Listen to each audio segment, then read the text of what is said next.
Para quem acompanha o mercado de fundos imobiliários aqui no Brasil, é praticamente impossível nunca ter ouvido falar do MXRF11. Então, hoje, a gente vai fazer exatamente isso. Vamos decodificar o relatório mais recente do Maxi Renda para entender de verdade o que move esse gigante do mercado.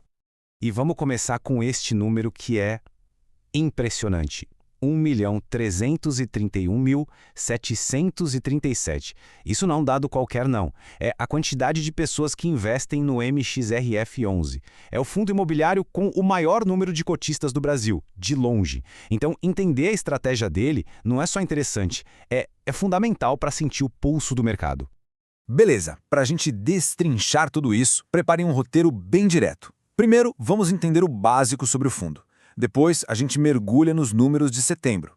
Em seguida, vamos investigar as estratégias da gestão, dar uma olhada por dentro da carteira bilionária e, no final, pensar um pouco sobre o que o futuro pode reservar.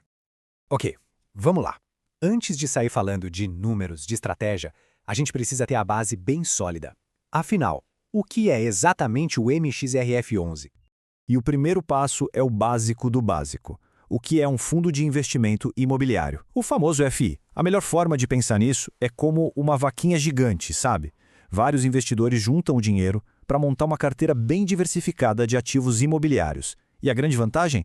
Todo mundo recebe uma parte dos rendimentos como se fossem aluguéis, todo mês, só que sem aquela dor de cabeça de ter que administrar imóvel. E aqui está o pulo do gato, o que define o MXRF11.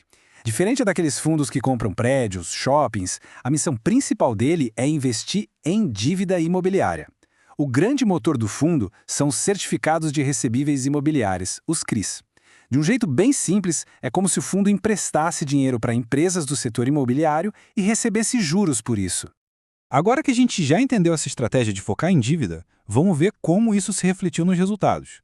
No fim das contas, como foi o desempenho do fundo para quem investe nele em setembro? Começando pelo número que todo cotista fica de olho no fim do mês, o dividendo. Em setembro, o fundo distribuiu 10 centavos por cota, e esse é um valor que o fundo tem conseguido manter com uma consistência bem legal, o que é um ponto super importante para quem busca aquela renda passiva. Mas o que esses 10 centavos significam na prática? Isso se traduziu num dividend yield mensal de 1,02%. Ou seja, a cada R$ 100 investidos, considerando o preço da cota no fim do mês, o investidor recebeu de volta R$ 1,02 em proventos. E se a gente projetar esse rendimento para o ano todo, chegamos a um retorno anualizado de 13%. Num cenário em que os juros estão caindo, um retorno de 2 dígitos como esse chama bastante atenção, né? O ponto principal aqui é essa combinação de um retorno forte com a consistência mensal para mais de 1 milhão de pessoas. Certo, mas e aí? Como esse retorno fica na foto comparado com o resto do mercado? Esse gráfico dá a resposta. O MXRF11, com seu retorno total, ganhou com folga da NTN-B, que é um título do Tesouro ligado à inflação. Por outro lado, ficou um pouquinho atrás do IFIX, que é o grande índice do nosso mercado de FIIs. Isso mostra que foi um desempenho sólido, mas bem alinhado com a média do setor naquele mês. Então, esses números não caem do céu, né? Eles são fruto de decisões, de uma gestão ativa. Então vamos dar uma espiada nos bastidores. Quais foram as jogadas que a equipe de gestão fez em setembro para chegar nesses resultados? E olha, a gestão foi bastante ativa.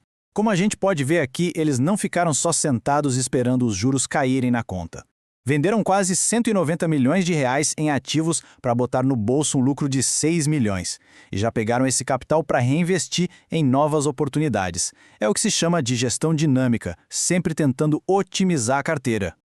E essa citação do próprio gestor revela o segredo por trás de uma das principais jogadas do mês. Ao investir nesse outro FIO, GARE11, que tem muita liquidez, ou seja, é fácil de comprar e vender, eles criaram uma espécie de caixa rápido.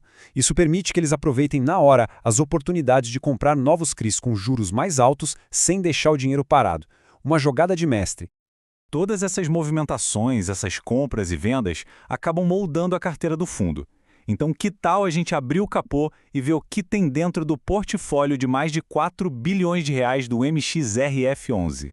Essa visão geral da carteira não deixa nenhuma dúvida. Com quase 80% de tudo, os CRIs são o coração do fundo. Eles são o principal motor que gera os resultados.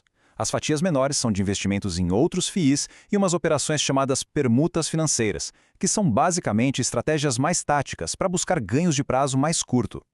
Dá para pensar na carteira do fundo como se ela tivesse dois motores funcionando ao mesmo tempo.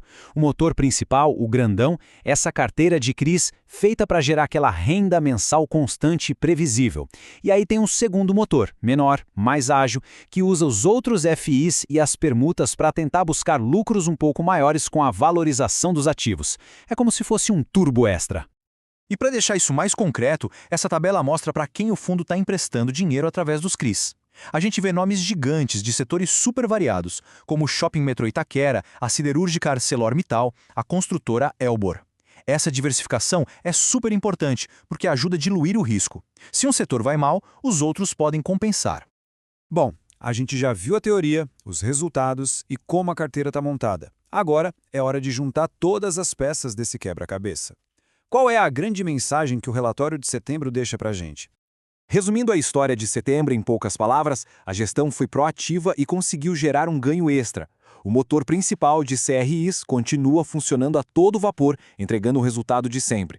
E o fundo está se ajeitando para o futuro sem deixar de pagar bem o investidor hoje. E, claro, manteve os 10 centavos por cota.